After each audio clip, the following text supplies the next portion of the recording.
for coming tonight. Wow, full house, huh? How about a hand for Sizzle C? Did Gilbert offend everybody or not yet? How about another hand for Mr. Gilbert Escobar? Good. Thank you for coming. Wow.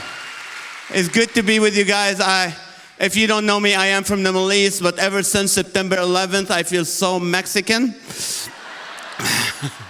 I love driving here. I live here, so I don't have to fly. Because airport security, they're getting nervous nowadays. I got arrested for a photo bomb.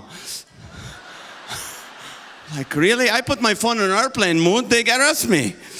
You know, I feel my job as a Christian is to comfort you on the plane. It doesn't work. How many of you have flown since September 11th? Aren't you glad I was not sitting right next to you on the plane? I don't care how Christian you are, you get nervous sitting next to me. I had a priest, man, a priest. You shouldn't be scared of dying, right? He was shaking like, you're not Middle Eastern, are you?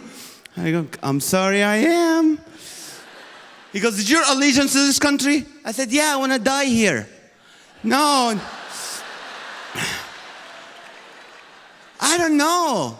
You know, I used to be able to witness on the plane. I can't do that anymore. Do you want someone like me to tell you how to meet your God on an airplane? And now the FBI, you know, they've been tapping on our phones. We're Middle Eastern. We're the loudest people you can meet.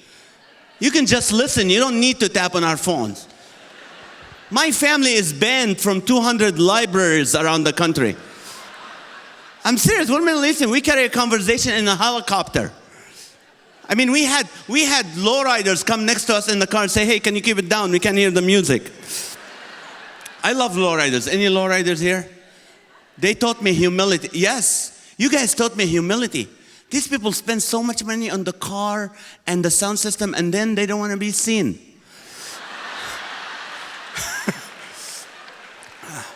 But, well, I'm from California. I've been here the last 30 years in California. Any Californians, of course?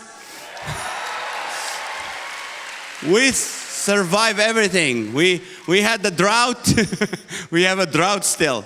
I have fake fire hydrants in my front yard. Come on, dogs, just try it. You can't water anything anymore. My neighbors tell on me. I can't do that. You know, what's next? We're going to have churches in Africa sending mission teams to build water wells in California? I don't know.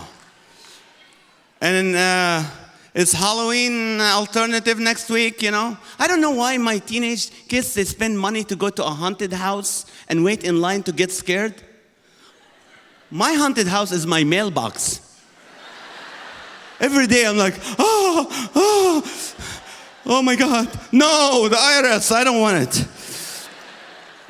But I love California, I love Corona, I love the cops in Corona. If you're a cop in Corona, don't raise your arm, but thank you for what you do. You know, there's very few bad cops around, very few. Very few bad ones, and now everybody has to wear a camera, and every cop has to wear a camera. It's like that's gonna stop a bad cop. He can still beat you up. He's like, get away from here. How are you? Nice to meet you. I don't know. But I was born in Israel. I grew up in Kuwait. Anybody been to Kuwait? Military? Who's your travel agent? If you're military, God bless you. Thank you for what you guys do. I hope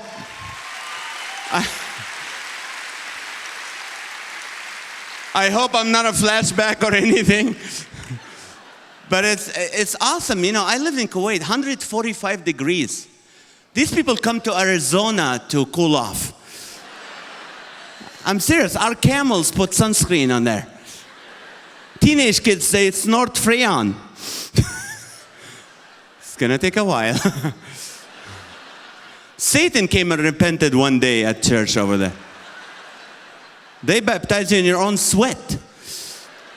My dog looks at the cat and goes, not today. 145 degrees, lived in Kuwait because my dad was a jeweler And he didn't have work, so he moved to Kuwait. And, we came from a Greek Orthodox Christian background.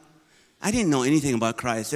It's messed me up. We went once to church, messed me up, because the priest had a long black beard, and you have to kiss his hand on the cross. Till this day, I can't watch Duck Dynasty without going, Father Sai, forgive me my sins. But I moved to America, 1984. I love this nation, people. This is the country where you can have your choice. Everywhere you go, you have your choice, yes? I love it. I went to buy groceries. They said, you want paper or plastic? Choice. Went to get some coffee, regular or decaf? Choice. Got out of the airport, this guy with a gun. He said, you want to give me your wallet or I'll shoot you? Choice. You want to be a Democrat or leave California? Choice. But we're a nation. We came to live the American dream. You know what's the American dream? The big screen TV. Everybody works hard to get the good things in life, the big screen TV. That's why we don't riot. That's why we don't have time to go and get upset at the government. Why? We're working hard to get the big screen TV. That's why when people riot and lose hope, what's the first thing they do? They break into a store and steal a big screen TV. Because we're a capitalist system. Why? We have Costco. How many of you go to Costco? Wow. Costco don't like us. They don't like us. They think all we want to do is steal their cigarettes. That's why they put it in cages. Everything is out. Diamonds, watches, cigarettes in cages. They give us free food so we don't steal it. I got my glasses at Costco. I see everything in bulk now. They don't like us. Oh, you think they like you? They don't like. Try to pay them and leave the store without them stopping you and looking in your cart to make sure you didn't put a big screen TV in between the two cereal boxes. Me and my wife, every time we go there, we feel like gluttons. We come out of this store with like a flat bed with toilet paper and kitchen rolls. I'm like, look at us, honey. There's people starving in Africa. Look at us. She goes, what do you mean to do? You use most of it. I mean, it's bad. Then one day, God was so gracious to us. One man from Africa walked into us and said, sir, can you help me? I'm like, are you from Africa, Nigeria? He goes, yes. I'm like, take it all. Take it all. Here's $40. Just take it all. He goes, no. I just bought a big screen TV. I want you to help me put it in my SUV. That's the American dream. Because we live in Corona. In Corona, there's rich areas and bad areas. How can you tell the difference? By what men are wearing on their bicycles. If they're wearing helmets and spandex, it's a rich neighborhood. Wife beaters and shorts, it's a bad neighborhood. 6th Street, baby. But I love this country. And you know what? I love this country because Americans are infatuated with food. You guys love to eat. You make holidays up just to eat. Valentine's Day, this is about food, not about love. It's about food, so you and your wife can go on a date. You meet someone, oh, I like you, let's go eat. It's a date. It's not a date without food, right? Hey, let's go eat. Then, oh, I like it, let's get married. Let's bring your family, my family, and eat. You get pregnant, oh, your mother, Mother's Day, let's eat. Well, you're the father, Father's Day, let's eat. Oh, Jesus was born, let's eat. Oh, he rose from the dead, let's eat. And I hate to tell you this. The day they're going to bury you and put you under, guess what your family is going to do, right? In your memory, they're going to eat. We love to eat, Americans. We love to, we have restaurants at gas stations, people. And some of them are fancy ones. I went to one the other day. I was like, I'll take the filet mignon with a side of lobster and 20 on 4. Our entertainment is based on food. We have a food channel. And they have shows like Man versus Food. Have you seen that? The guy just tries to eat as much as he can at a restaurant. And then at the same time slot, they have another show called Man versus Wild. The guy spends the whole day looking for food. Let's put them together and call it a day. Our foreign policy is based on food. We'll never have a war with Italy or China. Why not? They have good food. Russia, we still don't know what they eat, so we don't know if we like them or not. Middle East, we don't care. Their food sounds like pet names. Come here, falafel. Come here, falafel. Here, hummus, hummus, hummus. We love food. It's our life. You know, homeless people, they need so many things. The only thing they can get you to give them money for what? I'll work for food. And you know they're not going to work for it, but you're going to feed them. It's all about food. You know what? Take advantage of this, people. If you're single and lonely, and you go, oh, nobody looks at me, nobody cares about me, I don't even exist. No, take a cheesecake and go to Tyler Mall. And just walk at the mall with a cheesecake. Everybody will want to talk to you. You need a job? Go to a job interview with a cheesecake. I guarantee you. Like, wow, this is good. This is good. Yeah, we'll hire you. I don't care. If you can bring this every week, you're in, baby. You late for work? Take a dozen donuts with you. Nobody cares how late you are if you're bringing donuts. You do it, huh? It's all about food. The most beautiful woman in America is not Miss America, it's Mrs. Fields. And we love to eat. You know, this is the only country in the world where you can take French toast, English muffin, Canadian bacon, and call it the all-American breakfast. Why? It's because, where do you guys go to grocery stores? Where do you go? Albertsons or Vons or Rolf? Where is it? Stater Brothers. See, good names. I was in North Carolina. Their store is called Piggly Wiggly. Would you shop at a Piggly Wiggly? I would have loved to be there when they named the place. Hey, let's call it Grocery Town. No, we want meat in it. Okay, beef country. No, we want pigs. Piggly, yeah. But we want them to know it's fresh. Piggly Wiggly. Still moving. The meat is fresh. But food is expensive now. The other day, my wife sent me to Albertsons with 8 items of groceries. $162. And the cashier looks at me, she goes, you want to donate $1 toward hunger? Not anymore. A can of peanuts is $15. Isn't peanuts means it's peanuts? No, $15. I go, how come it's expensive? She goes, well, gas prices are up. Well, tell me where they grow it. I'll go pick it up myself. Gas prices are up. The other day, what? Now it's coming down. I filled my tank, $4 a gallon. I not only shook the nozzle, I licked it.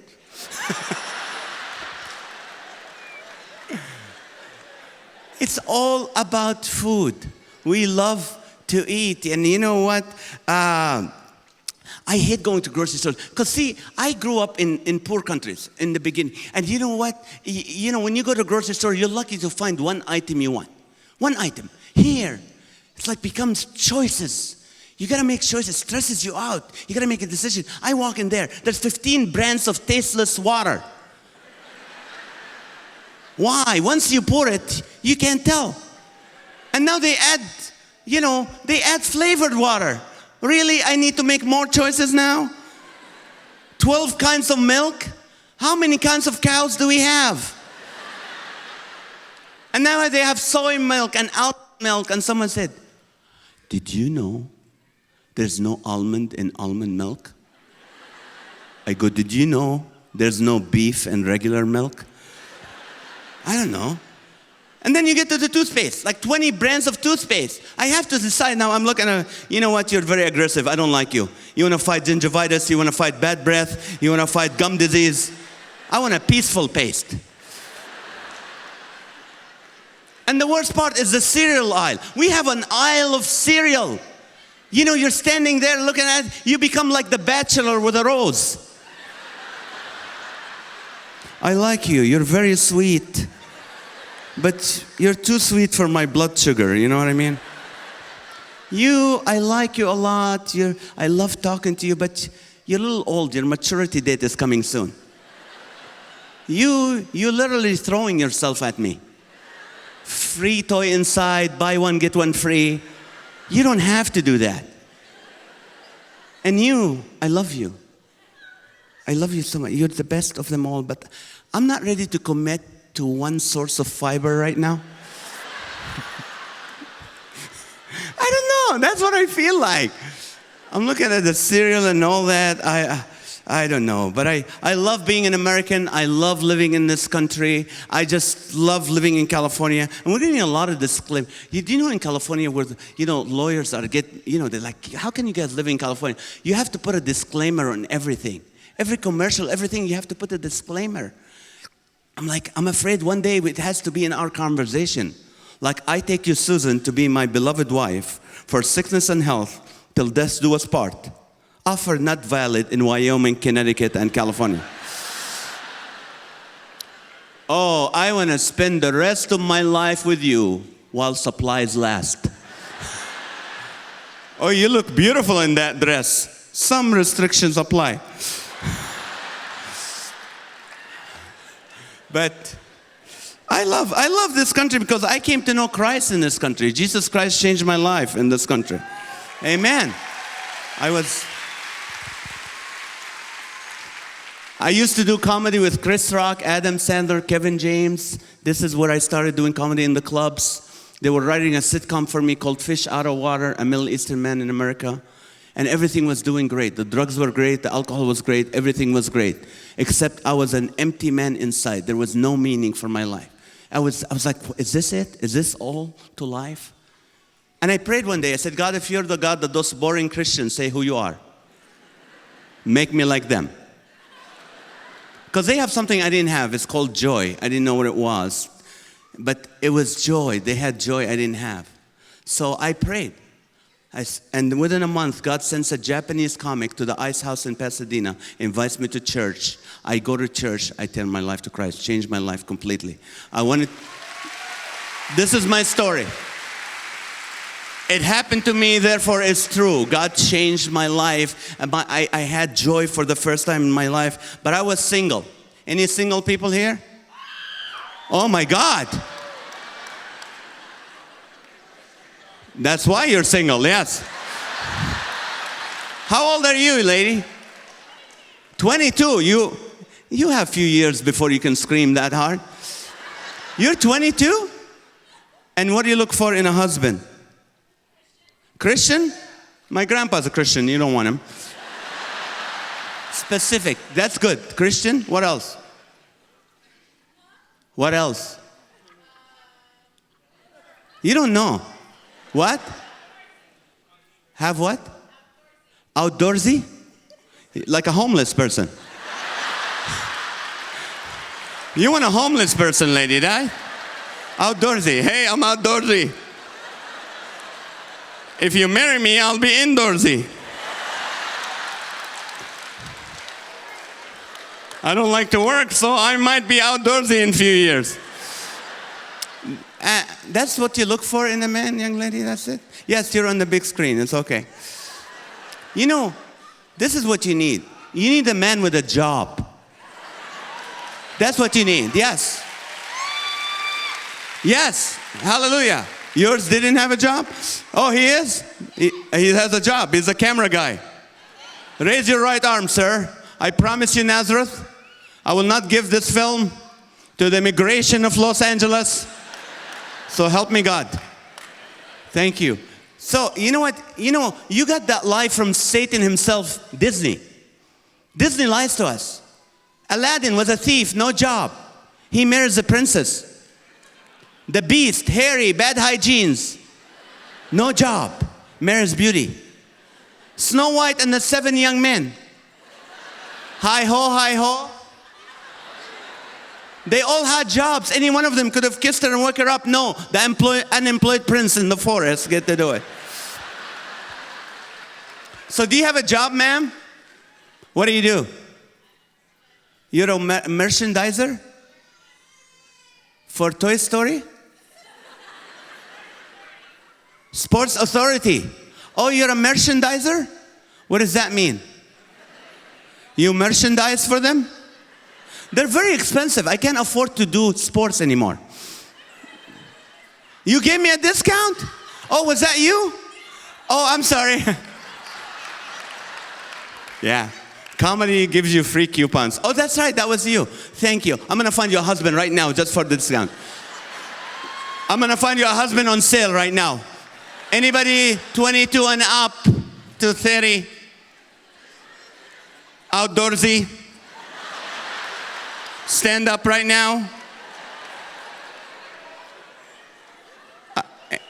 Where are you? Where are you? Come on up. Come on up. Oh, it's a sound guy. I can't have it. Come on up. Come here, young lady. Get up.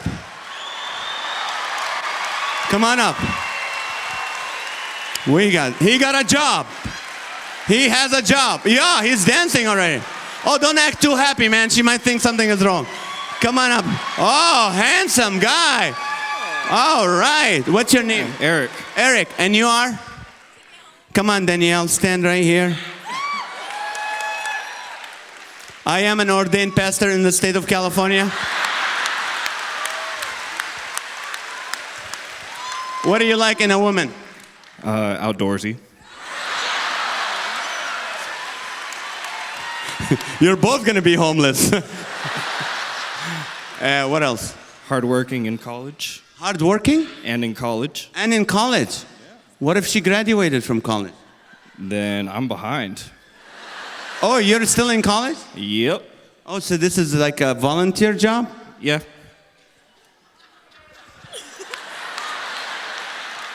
Before we commit, are you in college?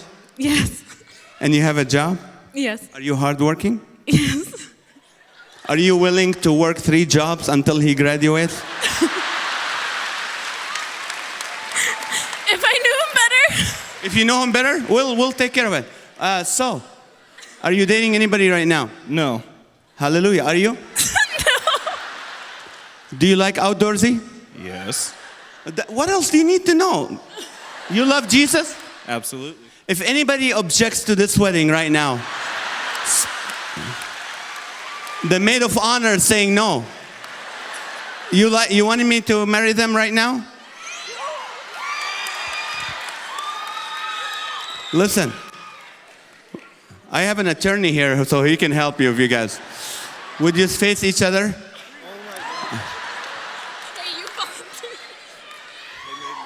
Would you promise to go on one date together? Sure. Are you a serial killer or anything? No. You don't look like it. Are you? Don't cry. He's not going to get married yet. Just one date, okay? And then from there, we'll decide. Okay. Yes, is that okay? You don't need to worry about money right now. This is what you need to do. I'm serious. This is where I have the problem with people.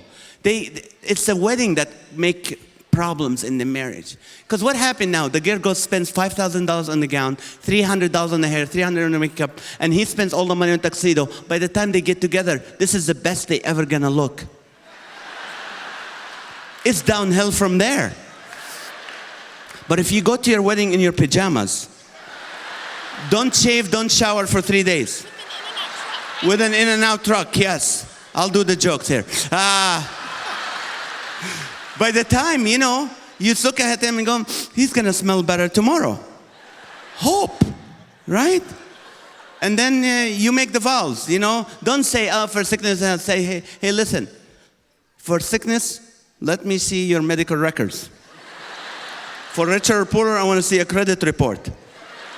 And when you say, I do get Verizon Wireless to write the marriage contract, because you can never get out of it. And what God united, let no man separate. Try a date and let me know on Facebook how it went. Thank you guys so much. You look good together. Thank you.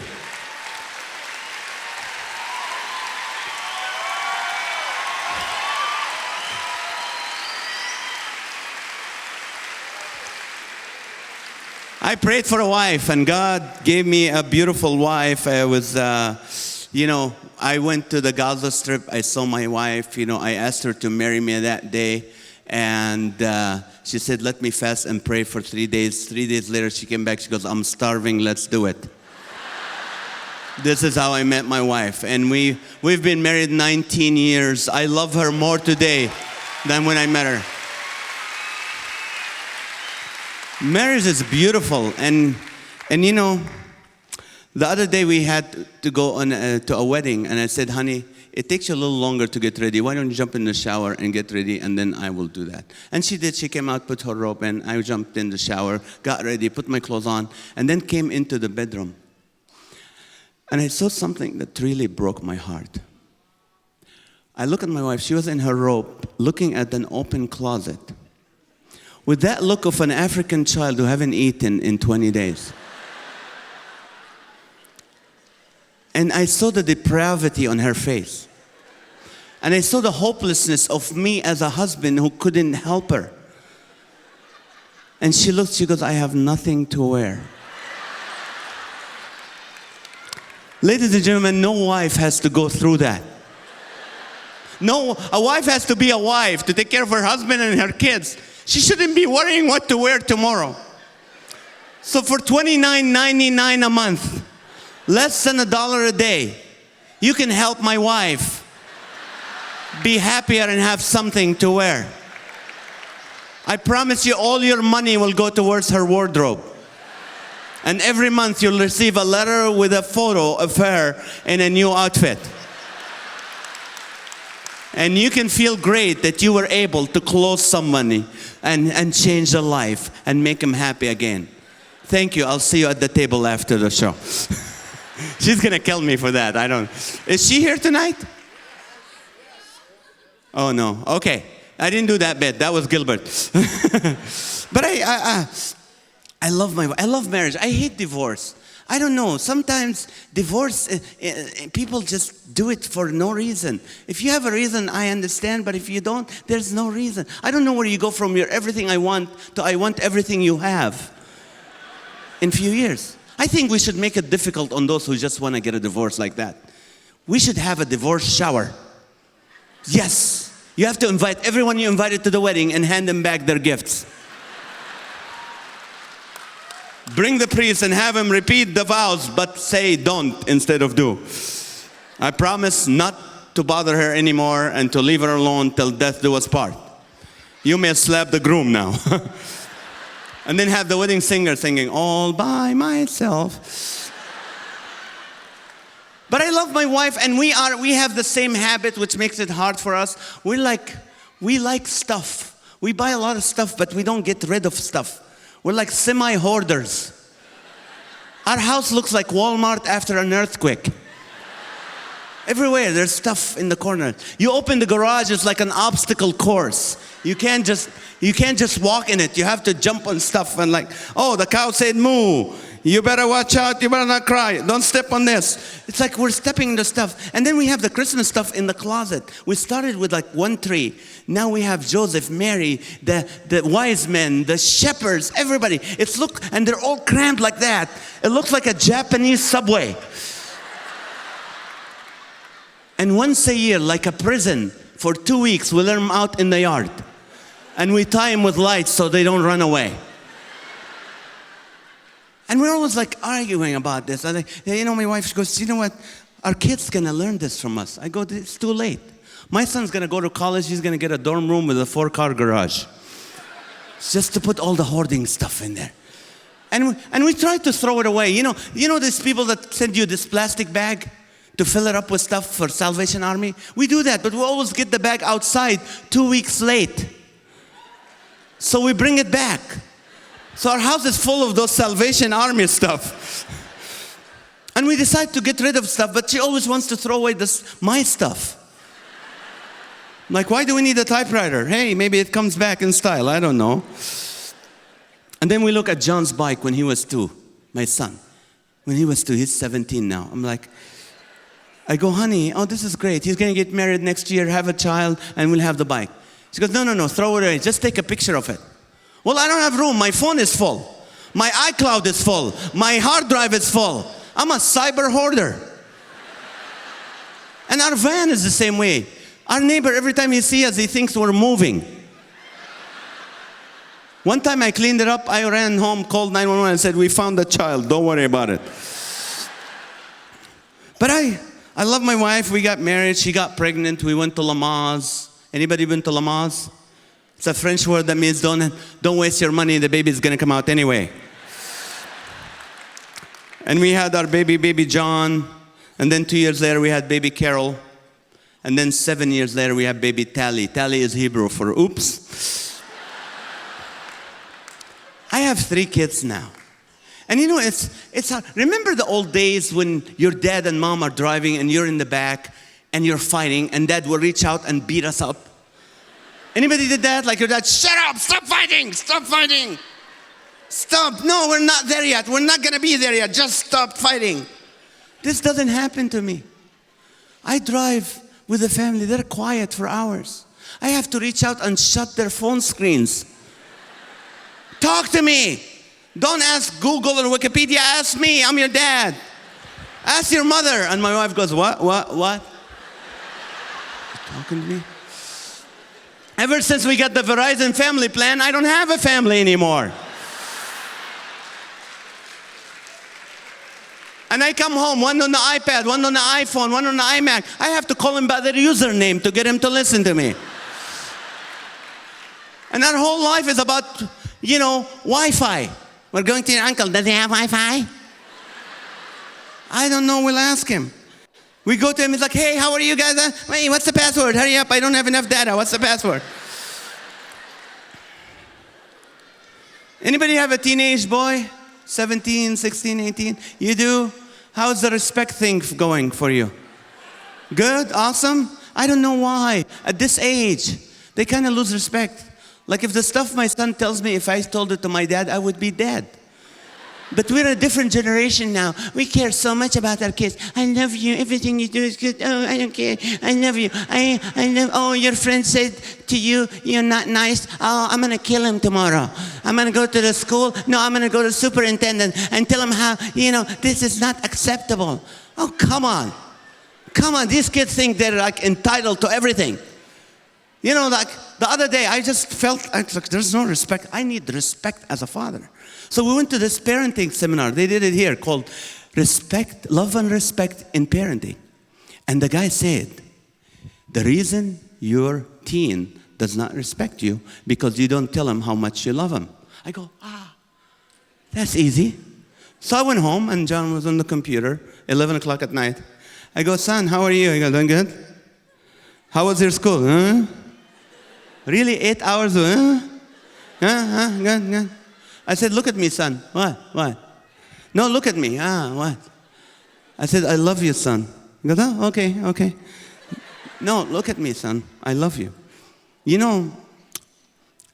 If you were in a burning building, I'm going to jump in there as a dad and save you. Even if I die, I don't care, because I love you. He goes, I know.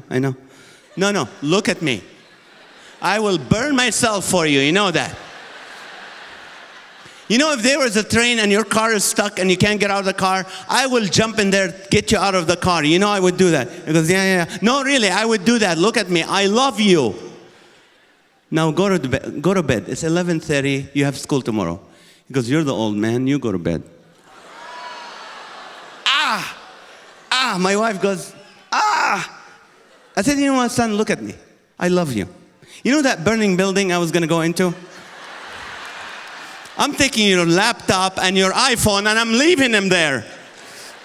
And that car that's going to get hit by the train, that's going to be your car for the next 4 years. Don't ever ask me for a new car. So you better go to bed now before I love you. I don't know. He's a great kid. He's an honor roll, senior. He goes to public school. There's a lot of bullying. I told him, son, if someone bullies you, pushes you, this is what you do. You grab the wrist, turn around, put it behind the back, grab him from the neck and say, I forgive you. I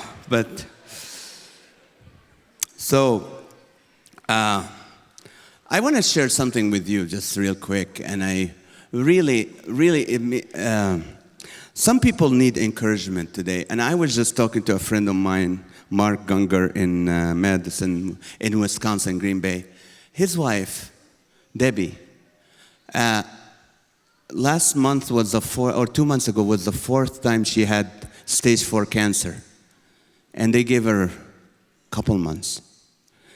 And I called him 2 days ago, and I texted him. I said, "How is Debbie?" He goes, "Oh, she's in Florida with me. We're vacationing." I'm like, "Is she healed?" He said, "Completely healed. For the first time. Stage 4 cancer." So if you're a cancer survivor, would you just stand up for a minute? Just stand up for a minute.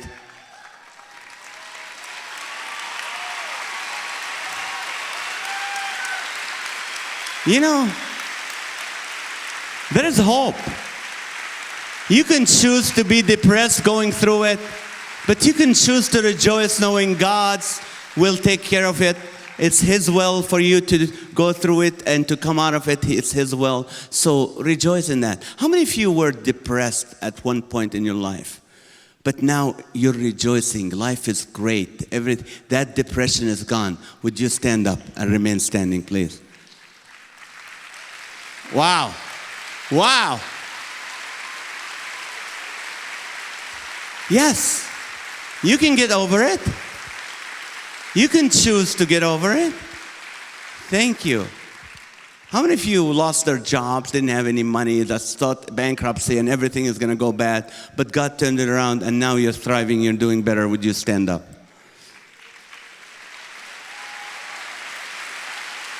Yes. There is hope. You can choose that. Finally, if your marriage was on the rocks and you thought, that's it, it's over, but God intervened and your marriage is thriving right now, would you stand up as a couple? God bless you. God bless you. You can rejoice. You can trust God to take care of your situation, and He can do that. Don't be depressed. Don't be sad. There's hope for you. There's hope. That's our message. We want to encourage you with that tonight. There's hope for you. But right now, I want to do something. I want to pray for the woman who has a husband that snores. Ladies, if your husband snores, raise your arm. I want to pray for you. Keep it up. Keep it up. I have an aunt who died from secondhand sleep apnea. This can kill you, ladies. You know that. Because men don't understand. They don't know that you were praying for him. Lord, send me a prince. We're not going to sleep at night anymore. We're going to pray and talk and worship you. And you get married, and wedding night at midnight, he's... But you're still madly in love. You go, oh God, my honey needs oxygen. Tilt your head, honey bun, you're making little noises. 2 years later, you still have not slept since wedding night. But now, your attitude have changed. But you look at him and look up and said, God, Moses killed an Egyptian and you forgave him. Let's just call it a pillow fight that went wrong. 5 years later, you know what? You no longer sleep next to him anymore. You just stand there staring at him. I don't respect you.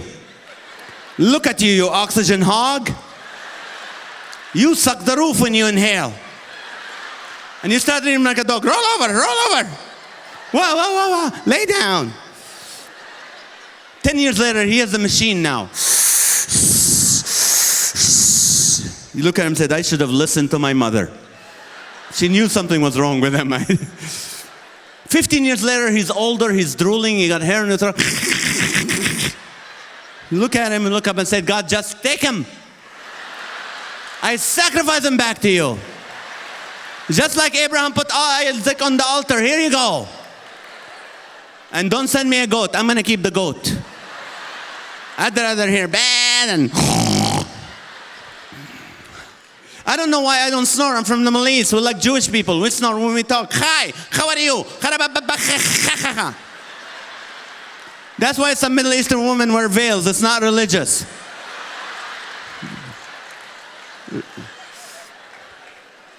What does he sound like, ma'am? Some of them sound like a Harley Davidson that needs tune-up. That'd be...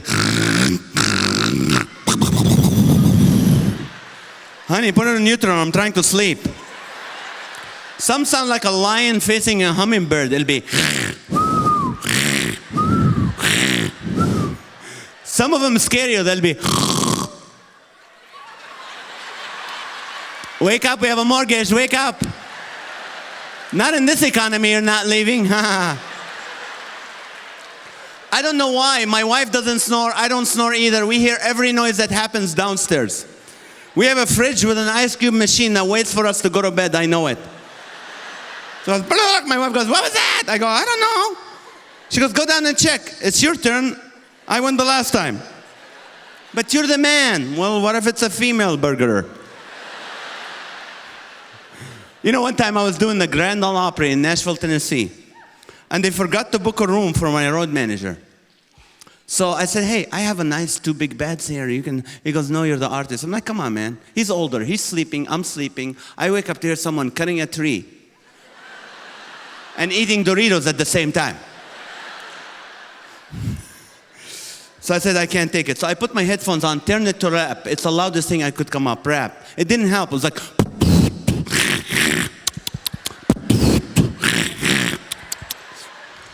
No. So I took my pillow. I said, I'm going to choke him a little bit to wake him up.